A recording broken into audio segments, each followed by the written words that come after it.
சாபம் கொடுத்த காந்தாரிக்கு அடுத்து நிகழ்ந்தது என்ன? சகலத்தையும் மாற்றியமைக்கும் சர்வ வல்லமை கொண்ட கிருஷ்ணன் காந்தாரியின் சாபத்தை ஏற்றுக்கொண்டது ஏன்? குருஷேத்திர போர் துரியனின் கடைசி மூச்சை எடுத்துக்கொண்டு முடிவுக்கு வந்தது.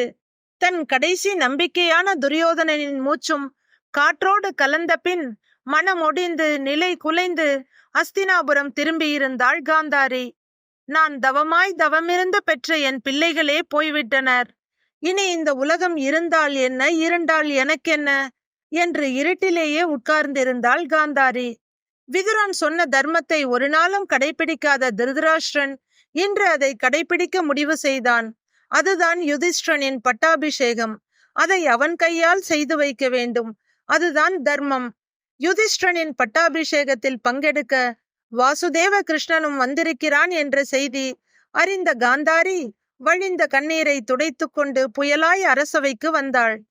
கிருஷ்ணா, நீ கபட நாடக வேஷதாரி என்று மீண்டும் ஒரு முறை நிரூபித்து விட்டாய். பரசுராமனாக பிறந்து குடித்த சத்திரிய ரத்தம் போதவில்லையா? நீயே உலகின் முழு முதல்வன் எனினும் ஏன் இப்போரை தடுக்கவில்லை? மாறாக அதை திறம்பட நடத்தி என் மக்களை மட்டும் அழித்து விட்டாயே. உனக்கு இது தகுமா? ஒரு பிள்ளையை பெற்றவளே, அதை இழந்தால் அடையும் சோகம் சொல்லில் அடங்காது. உன் அன்னைக்கும் அது நன்றாகவே தெரியும். நீ பிறக்கும் முன்னமே 6 பேரை கொன்றுவிட்டு பிறந்தவனாயிற்றே. உனக்கு எங்கே ஒரு அன்னையின் வலி தெரிய போகிறது? இப்போது நான் உனக்கு சாபமிடுகிறேன். எப்படி என் சந்ததிகள் என் கண்முன்னே அழியும் கொடுமையை நான் கண்டேனோ அதே போல நீயும் உன் வருஷினி குலமும் சர்வநாசம் அடையப் போகிறீர்கள். உன் கண்முன்னே யாதவர்கள் மிருகங்களைப் போல தங்களுக்குள் அடித்து கொண்டு ரத்தம் சொட்ட சொட்ட மடிந்து விழுவார்கள். குருசேத்திர போரில் எவ்வாறு குருதி பெருகி என் பிள்ளைகள் மாண்டனரோ அதே போல உன் குலத்தவர் இரத்த வெள்ளத்தில் மிதப்பர்.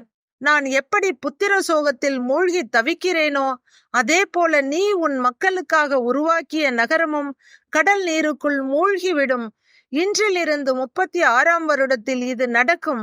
இது என் பதிவிரதா சக்தியின் மேல் ஆணை என மகா சபையில் அவையோர் அனைவரும் கல்லாய் சமைந்திருக்க வறண்டு பேச்சு மூச்சின்றி அதிர்ச்சியில் உறைந்து போகும் வண்ணம் கிருஷ்ணனை சபித்த பின்பு தன் அந்தப்புரத்துக்கு திரும்புகிறாள் காந்தாரி. லோகநாயகன், ஜெகத் ரட்சகன், புருஷோத்தமன் என தானே தன் மனக்கோவிலில் அனுதினமும் வழிபட்ட பெரும் தெய்வத்துக்கு தானே சாபம் கொடுத்து விட்டேனே என்று ஒரு பக்கம் வேதனைப்பட்டாள். மகாபாரத போர் முடிந்து சிறிது சிறிதாக அமைதி திரும்பிக் கொண்டிருந்தது. இப்போதுதான் காற்றில் இருந்த இரத்த வாடை குறைய ஆரம்பித்தது. இதமான தென்றல் வீச ஆரம்பித்தது. பல நாட்களாக தூக்கத்தை தொலைத்திருந்த காந்தாரி இதமான தென்றல் தாலாட்டியதில் தன்னையும் மறந்து தூங்கி போனாள்.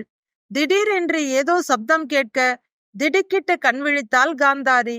அந்த அறையில் தெய்வீக நறுமணம் வீசியது. கிருஷ்ணன் கையில் முத்துச்சரம் கோர்த்த புல்லாங்குழல், கழுத்தில் மனம் வீசும் மலர் மாலை, பார்ப்போரை மயக்கும் மந்தகாச புன்னகையோடு அருகில் வந்தான். தன் பிள்ளைகள் 100 முகமும் அவள் மனக்கண்ணில் மின்னலென வந்து போனது.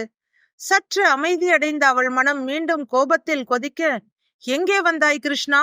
இன்னும் யார் உயிர் வேண்டும் உனக்கு? வாய்க்கு வாய் நான் உன் பக்தை என சொல்வாயே, இதுதான் உன் பக்த ரக்ஷண லட்சணமா? காந்தாரி, இன்னும் உனது கோபம் தீரவில்லையா? மனதை மயக்கும் குரலில் கேட்டான் மாதவன். பிள்ளை பாசம் அதைவிட பெரிதல்லவா?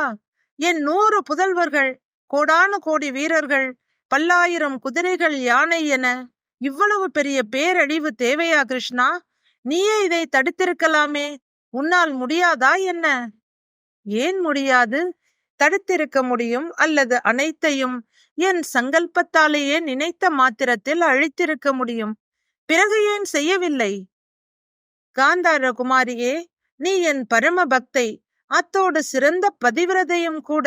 ஆகவே உனக்கு பதில் சொல்ல நான் விரும்புகிறேன். கேள்.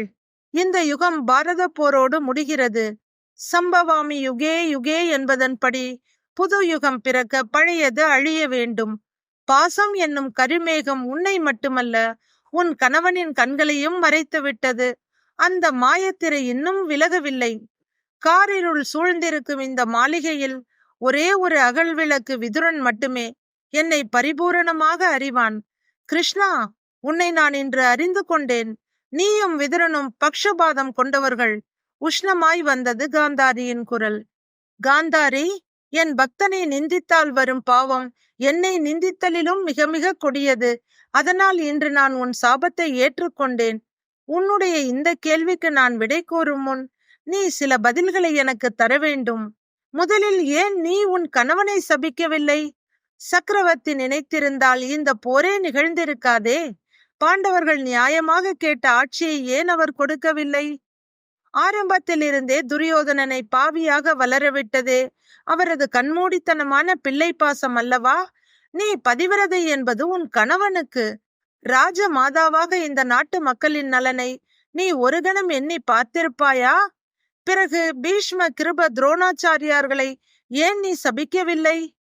தன் சகோதரர்களின் தர்ம பத்தினியை பல்லாயிரம் பேர் முன்னிலையில் துரியோதனனும் துச்சாதனனும் மானபங்கப்படுத்திய பின்பும் மௌனம் சாதித்தனரே அவர்கள். மேலும் விபீஷணன் போல விதுரன் மட்டுமல்லவா மனசாட்சிக்கு பயந்தான்? மற்ற எல்லோரும் செஞ்சோற்று கடன் என்ற போர்வையில் துரியனுக்காக போர் புரிந்தனரே. பெரியவர்களை சபிக்க முடியாது என்ற எண்ணமோ? உன் மகன் தன் சகோதரர்களையே அடிமையாக்கி அவமானப்படுத்தி அவர்களின் மனைவியை மடியில் வந்து அமர்வாய் என்று அழைத்து மாபாதகம் செய்தானே.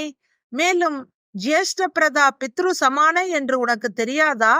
தன் 99 சகோதரர்களுக்கு தந்தையாக இருக்க வேண்டியவன் தன் சுயநலத்துக்காக அவர்களை பலி கொடுத்தானே. அவனை நீ ஏன் சபிக்கவில்லை? பிள்ளை பாசம் அறிவு கண்ணை மறைத்து விட்டதா? நீ இப்போது கேட்கும் நியாயம் அன்று எங்கே போனது? அவனை ஒரு வார்த்தையாவது கேட்டாயா? அது இருக்கட்டும், ஏன் சகுனியை சபிக்கவில்லை? அவன்தான் உண்மையில் உடன் பிறந்தவளின் குடும்பத்தை கூற்றின் மறு உருவமாய் நின்று சர்வநாசம் செய்தவன். கிருஷ்ணா, சகுனி என் சகோதரன். மேலும் நீ மேற்கூறிய அனைவரும் என் உற்றார் உறவினர் ஆச்சாரியார்கள் அல்லவா?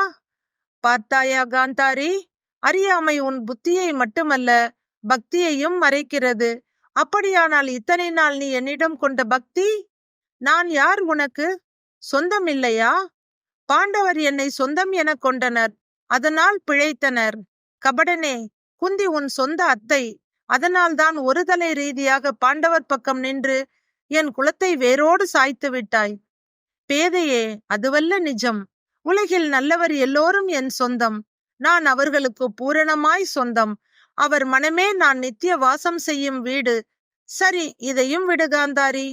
பாண்டவர் அழிந்து துரியோதனன் சக்கரவர்த்தியாகி இருந்தால் உனக்கு மகிழ்ச்சி தானே ஏற்பட்டிருக்கும்? அது சுயநலம் அல்லவா? அதற்கு என்ன தேவையோ அதை துரியனையும் அவன் சகோதரர்களையும் செய்ய வைத்தாயே. கிருஷ்ணா, ஒரு தாய் தன் மக்கள் நன்றாக இருக்க வேண்டும் என நினைப்பது தவறா? அப்படியானால் நான் இந்த உலகுக்கெல்லாம் தாயன்றோ? எனக்கும் சுயநலம் இருக்கக்கூடாதா? உலகம் முழுவதும் என் சொத்து. அதை நல்விதமாக ஆக்கலும் காத்தலும் என் பொறுப்பு. அதையே செய்தேன். என் அவதார நோக்கை நிறைவேற்ற இந்த போர் ஒரு சாக்கு. ஆனால் ஏன் அதை தனி ஒருவனாக நான் செய்யவில்லை என எண்ணிப்பார். என் 100 பிள்ளைகளையும் கொன்றுவிட்டாயே, இனி நான் எண்ணி பார்க்க என்ன இருக்கிறது? அப்படி இல்லை காந்தாரி, நான் கர்மேந்திரியங்களுக்கு அப்பாற்பட்டவன். எனினும் சில விதிமுறைகளை நானும் பின்பற்றுகிறேன். கர்மா அவரவர் முன்வினை பயன். பகுத்தறிவு நல்லவை தீயவைகளை அறிந்து கொள்ளும் திறன். இயற்கையின் கட்டுப்பாட்டில் உள்ள இவ்விரண்டிலும் நான் தலையிடுவதில்லை. மேலும் ராமனாக ஏன் காடுகளில் திரிந்து வானரர் உதவியோடு ராவனை அழிக்க நான் சிரமப்பட்டிருக்க வேண்டும் என எண்ணிப்பார். நான் உயர்வர உயர்நலம் உடையவன். அதை யாருக்கும் விளம்பரப்படுத்த அவசியம் இல்லாதவன். ஆனால் என் பக்தர்களுக்கு ஏற்றம் அளித்தல் என் கடமை அன்றோ? போர் என்று ஒன்று நடந்திருக்காவிட்டால் அபிமன்யு என்னும் வீரன் சரித்திரத்தில் எவ்வாறு இடம் பெற்றிருப்பான்? கர்ணனின் கொடைத்திறனும் செஞ்சோற்று கடன் தீர்த்த தீரமும் எப்படி விளங்கியிருக்கும்? பீஷ்மனின் வைராக்கியம் எப்படி மற்றவர்களுக்கு ஒரு உதாரணமாக அமைந்திருக்கும்? மறுபுறம் அஸ்வத்தாமன், ஜெயத்ரதன், அவ்வளவு ஏன் உன் சகோதரன் சகுனி போன்ற கீழ் மக்களிடம் பிறருக்கு பாடம் புகட்ட வேண்டியதும் என் கடமை அல்லவா? எனினும் எங்கள் பக்கம் நீ இருக்கவில்லையே கண்ணா. அதற்கும் ஒரு வாய்ப்பு வந்ததே காந்தாரி. உன் மகன்தான் நிராயுதபாணியான என்னை நிராகரித்துவிட்டு என் சேனைகளை எடுத்துக்கொண்டான். மேலும் விதுரனின் வடிவில் அவன் திருவாக்கில் நான் உங்கள் கூடவே இருந்தேனே. நல்லோர் உருவில் என்றும் நான் இருப்பேன். என்னை அறிய நீங்கள் முயலவில்லை. இன்றும் இங்கு நான் வரவேண்டிய அவசியமில்லை. ஆனால் ஒரு கணம் நினைப்பவர்க்கே ஓடி வருபவன் நான். நீ என் பரம பக்தை. கிருஷ்ணா, உன்னை மட்டுமல்ல, உன் யாதவ குலம் மொத்தமும் அழிந்து போக நான் சாபம் கொடுத்தேன். உண்மையில் என்மேல் இவ்வளவு அன்பும் கருணையும் உனக்கு உள்ளதா?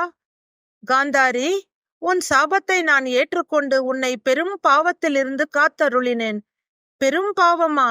அது என்ன கிருஷ்ணா? ஒருவேளை நீ பாண்டவர் யாரையாவது சபித்திருந்தால் பாகவத அபச்சாரம் என்னும் படுகுழியில் விழுந்திருப்பாய். என்னை நிந்தித்தலிலும் அது மிக மிக கொடுமையான பாவம் அது. கிருஷ்ணா, ஜனார்த்தனா, என் அறிவு கண்களை திறந்தாய். ஆனால் என் சக்திக்கு ஏற்ப உன்னை சரணடையும் ஒரு உபாயத்தை சொல்வாயா? கலங்காதே. 18 அத்தியாயங்களாய் அர்ஜுனனுக்கு உரைத்ததை ஈரடியில் உனக்குச் சொல்கிறேன். அனன்யா சிந்தயந்தோமாம் ஏஜனா பர்யுபாஷதே தேசாம் நித்யாபியுக்தானாம் யோக்ஷேமம் வகாம்யகம். நீ என்றால் அது நானே. உனக்குள் இருந்து உன்னை பேச வைத்தேன். கர்மாவுக்கு பேதம் இல்லை. நான் உட்பட உன் சாபம் பலிக்கும். என் பழைய பகைவன் வாலியே என்னை அழிக்க வேடனாக வந்து வஞ்சம் தீர்க்கப் போகிறான். நான் அழிவற்றவன். அவதாரம் அழியலாம். ஆனால் பரித்ராணாய சாதுனாம் விநாசாய சதுஸ்கிருதாம் தர்ம சம்ஸ்தாபனார்த்தாய சம்பவாமி யுகே யுகே என்ற என் வாக்கிற்கேற்ப நான் என் எண்ணப்படி மீண்டும் மீண்டும் பிறப்பேன். கிருஷ்ணா, அறிவு சுடரை ஏற்றியவனே, போதும் இந்த வாழ்வு. இனி நான் என் கணவருடன் அனைத்தையும் துறந்து உண்ணா நோன்பிருந்து உன் திருவடி நிழல் சேர்வேன். சட்டென்று நினைவு வந்தவளாய் எழுந்து அமர்ந்தாள் காந்தாரி. கனவு என்றாலும் அதன் உட்பொருளை உணர்ந்து அவள் மனம் தெளிந்தது. பிள்ளை பாசம் என்ற பேரிருளில் மூழ்கி இருந்த அவள் மனம் கிருஷ்ணன் ஏற்றிய அறிவு தீபத்தால் பிரகாசம் அடைந்தது. கண்கள் இருட்டில் இருந்தாலும் மனதில் இருந்த வெளிச்சத்தை கொண்டு கட்டிலை விட்டு கீழே இறங்கி நடக்க ஆரம்பித்தாள். தன் கணவன் திருதராஷ்டிரனை கண்டு உடனே கானகம் செல்ல முடிவு செய்தவள் எந்த தயக்கமுமின்றி அவன் அறையை நோக்கி நடக்க ஆரம்பித்தாள். புல்லாங்குழலின் இனிய நாதம் காற்றோடு கலந்து அவள் பின்னே சென்றது.